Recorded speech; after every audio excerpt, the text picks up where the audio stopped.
sa sulod murag babow, so mao ta inyong alveoli na dire, but dili siya clear because deflated na inyong lungs. So that's it for the respiratory.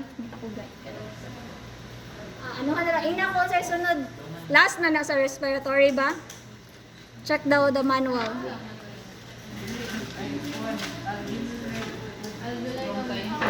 O katong alveoli asa man? Okay, nasulod sa lungs. Last na siya for the respiratory. And then adto sa urogenital. So kani ang mostly gyud magkalahi-lahi depende sa individual toad. So this one, is this male or female? Male. Okay, so this is male nga toad. So the female is this one. Dili pa siya sexually active kani, or kanang dili siya gravid or pregnant. Kung sa tao pa dili siya pregnant pero gravid ang tawag ana. Kani kay gravid ni siya nga toad. Ang this one kay dili ni siya gravid. So we'll see ang difference later. So we'll see first the male toad. So we'll see the testis. So this one is the testis. Kani mura siya pancreas og naong, but mas baga siya and diri nimo siya makitaan sa ubos. Kani. So same color sa pancreas. So duha sad ni siya nasa pika side. And then likod ani niya is the kidney. This one kaning itom nga nasa likod. Kidney. This one. Klaro ba? Kani nasa likod sa testis. This is the kidney. So taas-taas mo siya sa bean shape. And then the urinary bladder.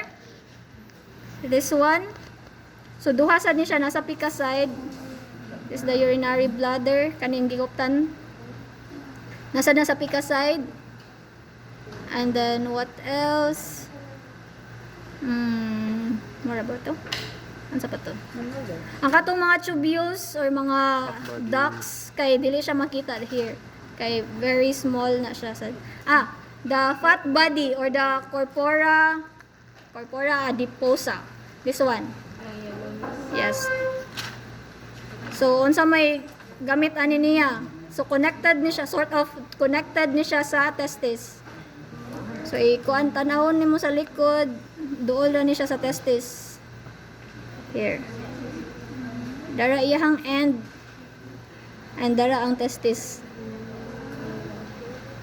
And then ibabaw sa testis makitaan nimo do dili kay siya klaro ang adrenal nga gland. There. Yes. And dili na sad maklaro here ang kidney do. So ang kidney duha sad ang kidney sa toad. So what else? So kay balo naman mo sa digestive system no. So let's go to the female nga toad.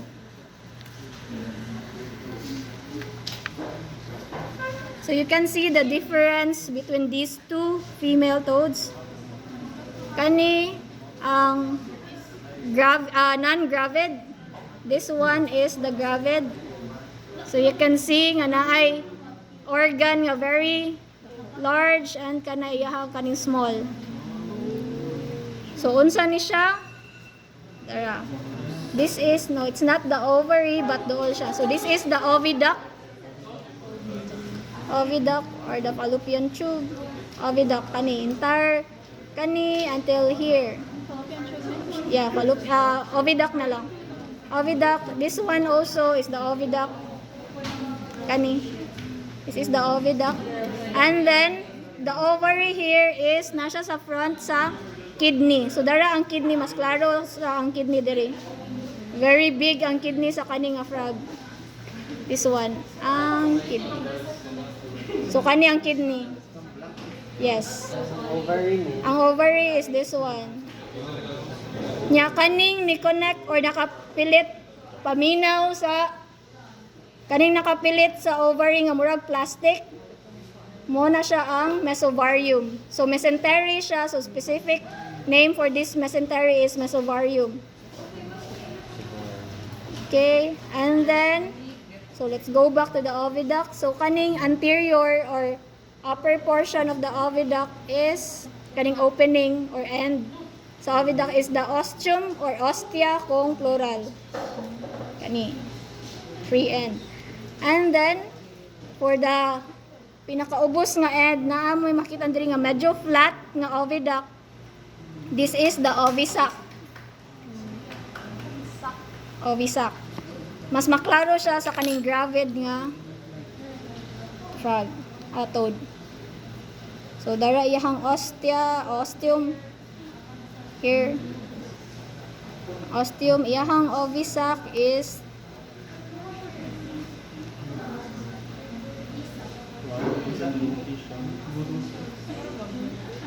so here flattened siya nga part sa oviduct. So this one. So end siya of that oviduct. Okay? And then, so you can see nga na siya eggs na. So ang kaning nag-hold sa egg ang ovary. So medyo nipis na kayo, so dili siya makita. So that's it. That is the ovary.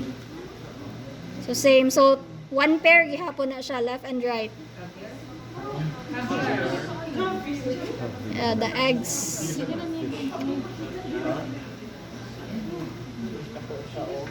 So, naay mga ano sa displacement of the organs because gravid siya. Same sa tao. Ma-displace ang intestine and all to have space for the baby.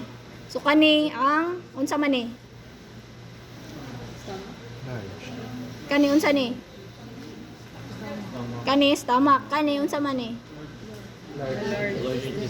Okay, large intestine.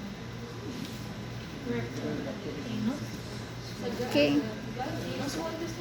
Ang kani babae ni. So okay, so I think kana lang. So for histology nga part na ay mga naka-set up nga microscope. So you are free to see it. I think this is more ni siya for the anatomy of the sa urogen and sa respiratory. Okay?